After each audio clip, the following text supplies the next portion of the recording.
Good day everyone, I am Siti Radsmae Badiri. So now let's proceed to number 19. Which of the following best demonstrates the greenhouse principles? A. A heated aquarium.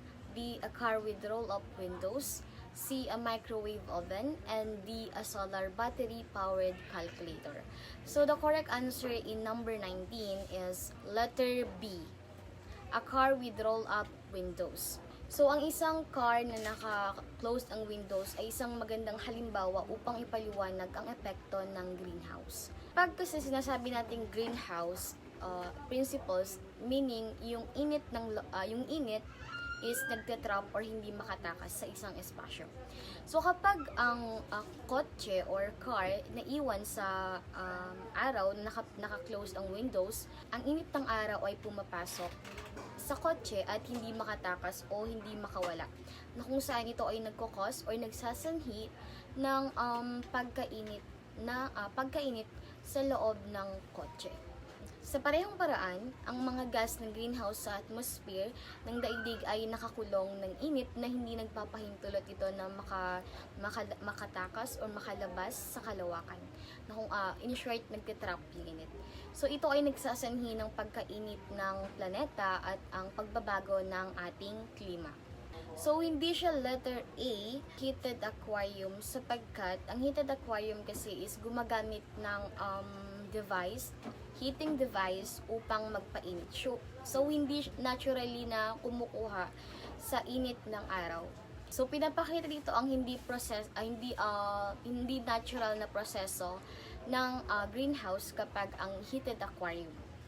Hindi siya letter C, a microwave oven. Same with letter A, gumagamit sila ng ibang device. Here in microwave oven, gumagamit sila ng electronic magnetic waves upang magpainit sa pagkain. So, hindi sila gumagamit ng init ng araw.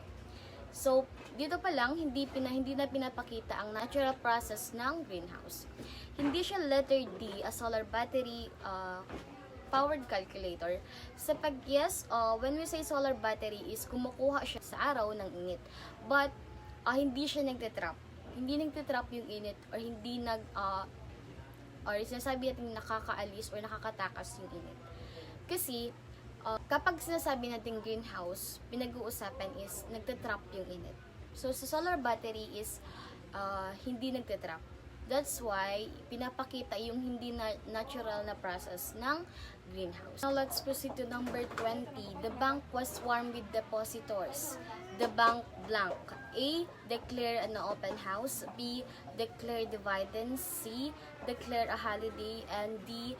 Declare bankruptcy. So, the answer in number 20 is letter D. Declared bankruptcy. Kasi the question is, the bank was swarmed with depositors. Bakit ka ba napapaligiran ang bangko ng mga depositors? Means, the bank declare bankruptcy. Sapagkat kapag ang isang bangko ay dineclare na bankruptcy, maraming depositors ang nagmamadali o dagsa-dagsa na bawiin ang kanilang mga pera o deposits na dahil natatakot sila na baka mawala ang kanilang pera. So, hindi siya letter A sapagkat declare an open house, sapagkat ang bangko ay secured siya. Hindi siya open house, hindi siya pwedeng pasukin ng basta-basta lamang o ng sino-sino lamang.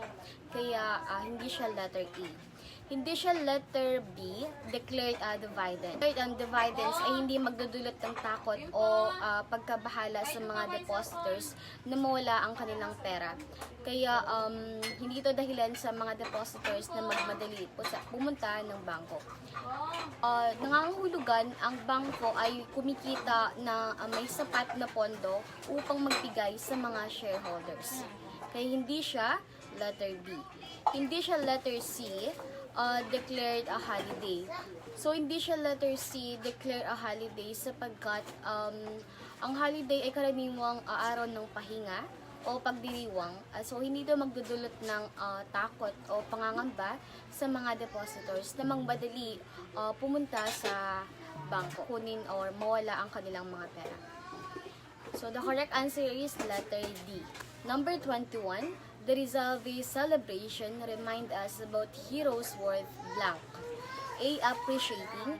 B. Emulating. C. Reading about. And D. Studying. So here in number 21, the answer is B. Emulating. Emulating sapagkat ang pagdiriwang ng araw ni Rizal ay hindi lamang po para maalala ang ating mga bayani, kundi pati na rin matuto tayo sa kanilang mga katangian at gawain.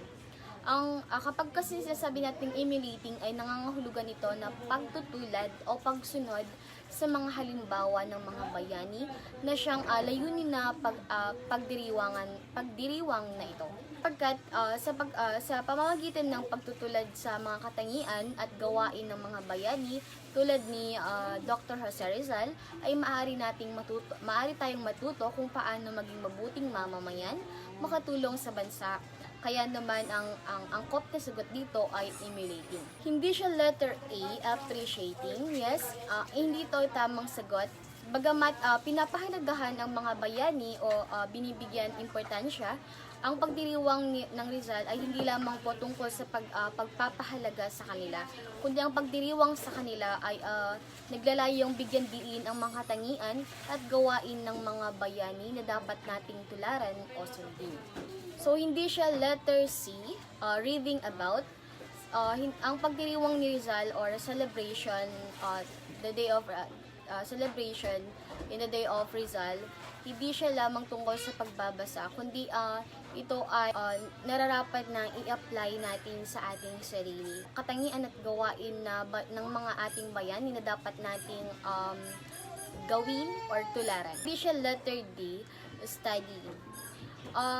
Hindi ito ang angkop na kasagutan, bagamat ang pag-aaral tungkol sa mga bayani ay importante. Ang pagdiriwang ng araw ni Rizal ay hindi lamang tungkol sa pag-aaral, kundi ito ay i-apply natin sa ating sarili. Pinapakita o naglalayong na bigyan natin ng halaga ang pagdiriwang. Kaya naman ang tamang sagot ay ang emulating, pagtutulad o pagsunod sa mga gawain o katangian.